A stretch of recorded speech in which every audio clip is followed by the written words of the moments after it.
Dottie Beard. And I'm Paulette Miller. It was the year of the what? G&G. It was the year my brother joined the gang and I came out of the closet. In the book, my mom talks about the year of the G&G. She talks biblical principles of how to love your child through it. And then I talk about just steps that my mother did, and also I talk really clearly about things that my mom supported me in, how she did not bash, but she walked in love. And then also I talk about how it felt through a child's perspective to go through that. Those different lifestyles, the cycles, it's a lot of cycles.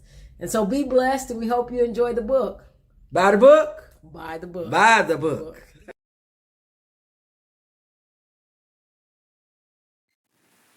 Hello, everyone.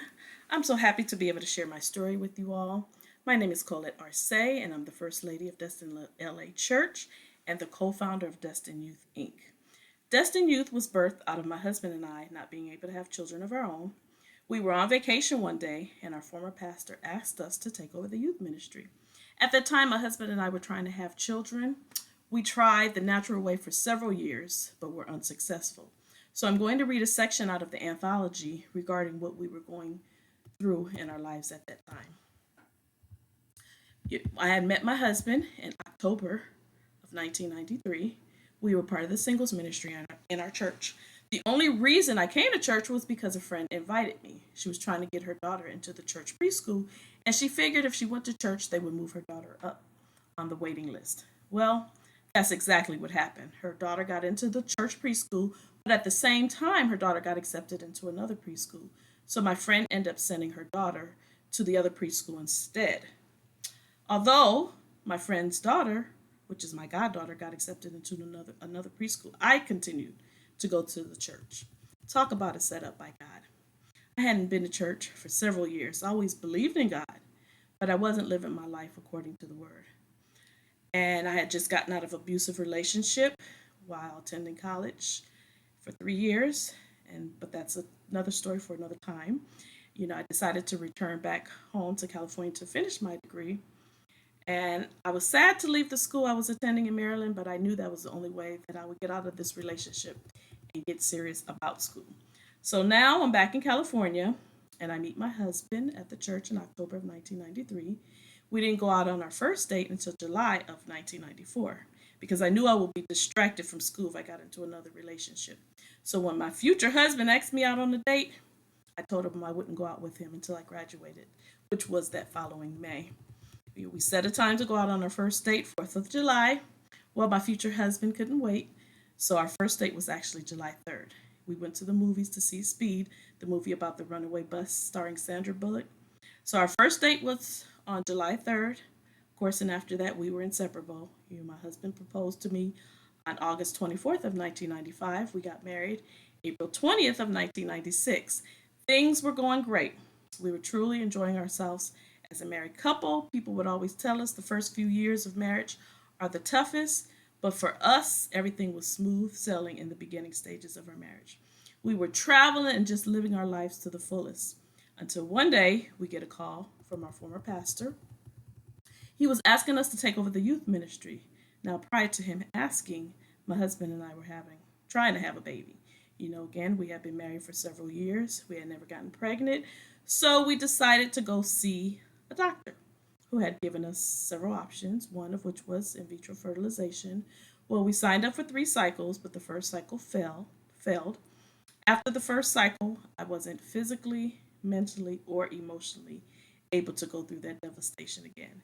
This was the first time I realized what it felt like for somebody to lose their mind because I felt like I was on the verge of losing mine.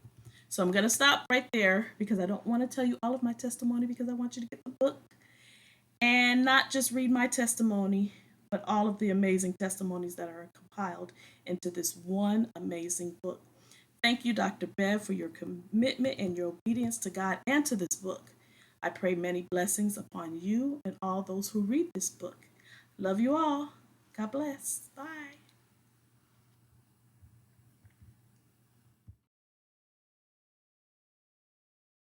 Hello to all you wonderful people there in Dayton, Ohio.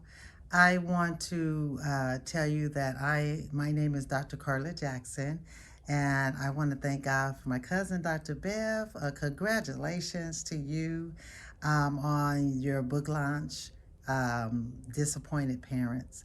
And I want to thank you, Dr. Bev, for allowing me the opportunity to be a part of your book. I know I tried to wiggle out, but I thank you for just encouraging me to go forth on writing the chapter that God opened the door for me to share my testimony.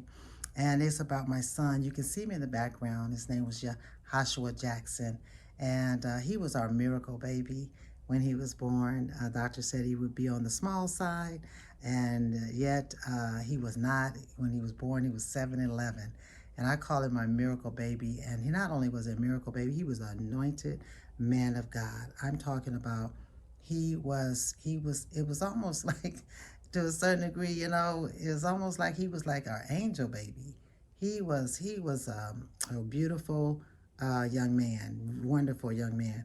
But how many know that no matter how anointed you are, appointed and called you are, the enemy comes to steal, to kill, and destroy. And my son had met a young lady in college, and he took an interest in her.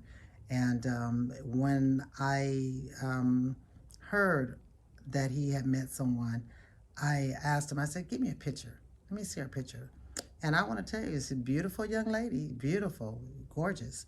But when I saw her picture, the Lord told me to tell my son, I see Samson and Delilah.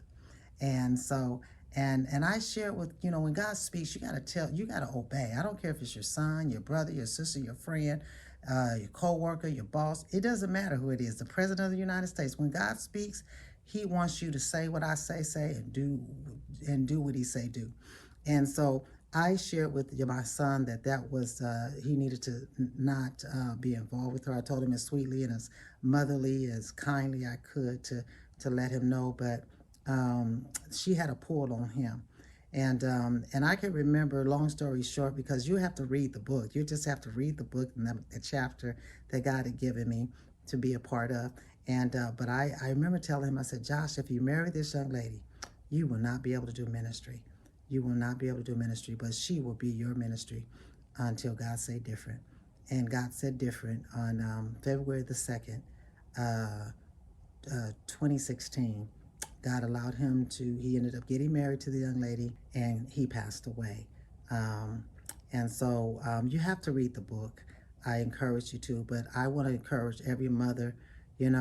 Sometimes our children are going to make decisions that we may not agree with, but all we can do is pray for them and pray that God's will be done. And I can tell you that one of the things in my closing, I was never mad at God, never upset with God. I praised God. I was faithful, dedicated, committed to God for everything. I was disappointed with my son, but not. It was nothing it was not a grudge that I held. Amen. Because how many know all things work together for good to them that love God, to them who are the called according to His purpose? God bless you.